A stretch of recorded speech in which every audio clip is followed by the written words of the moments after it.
నమస్తే అండి, నేను రజాక్ ధురంధర్. సో ఈ మూవీ వచ్చేసి ఇస్లామిక్ కంట్రీస్లో చాలా దేశాల్లో బ్యాన్ చేయడం జరిగింది. పాకిస్తాన్తో సహా దాదాపు 7 దేశాల్లో ఈ సినిమాని బ్యాన్ చేయడం అయితే జరిగిందనమాట. ఈ సినిమాకి సంబంధించి పాకిస్తాన్లో మన అజిత్ ధోవల్ గారు ఒక సీరియస్ క్లిష్ట పరిస్థితుల్లో పడినప్పుడు జరిగినటువంటి సంఘటన కూడా ఆయన గుర్తు చేసుకోవడం జరిగింది.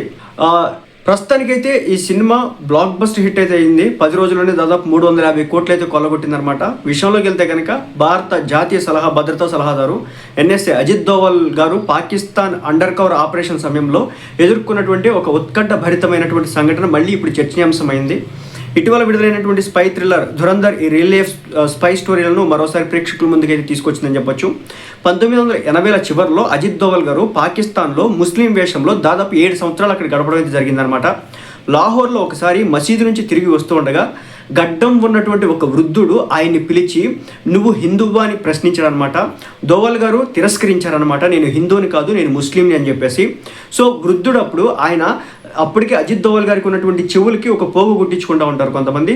సో ఆ పోగును చూసి నువ్వు హిందువే అని చెప్పేసి చెప్పడంతో చెప్పాడనమాట ఆయన. అయితే దీని దోవల్ గారు సమాధానం అయితే ఇచ్చినారు, నేను పుట్టినప్పుడు హిందువునే, కానీ మేము తర్వాత మతం మార్చుకున్నామని చెప్పేసి ఆయన చెప్పడం జరిగింది. సో ఆ సమాధానం ఇచ్చారు దోవల్ గారు. కానీ వృద్ధుడు ఒప్పుకోలేదు. నువ్వు ఇలా తిరగడం సేఫ్ కాదు, నీ చెవులకు ఉన్నటువంటి ఏవైతే మచ్చలు ఉన్నాయో వాటిని సర్జరీ చేయించుకొని చెప్పేసి సలహా ఇచ్చాడట. తర్వాత ఆ వృద్ధుడు దోవల్ గారిని తన గదిలోనికి తీసుకువెళ్ళి అక్కడ అల్మార్లో ఉన్నటువంటి లార్డ్ శివుని యొక్క విగ్రహం, అదేవిధంగా దుర్గాదేవి విగ్రహాలను ఎత్తి చూపించాడు. కమ్యూనల్ హింసలో తన కుటుంబం మొత్తం మరణించడంతో తాను కూడా వేషం మార్చుకుని జీవిస్తున్నానని, కానీ ఇక్కడ ఇంకా హిందూనే అని చెప్పేసి ఆయన చెప్పుకొచ్చాడు. సో ఈ సంఘటన దోవల్ గారు ఒక పబ్లిక్ ఈవెంట్లో షేర్ చేసినారనమాట. మొత్తానికి తన చెవులకు కుట్టించుకున్న ఒక పోగుని అక్కడ ఉన్నటువంటి ఒక హిందూ ఆయన ఫ్యామిలీ మొత్తాన్ని కూడా అక్కడ ఉన్నటువంటి కమ్యూనల్ గొడవలో చంపేస్తే ఆయన మాత్రం గడ్డంతో పేరుకి ముస్లింగా కనిపిస్తూ ఉన్నాడు.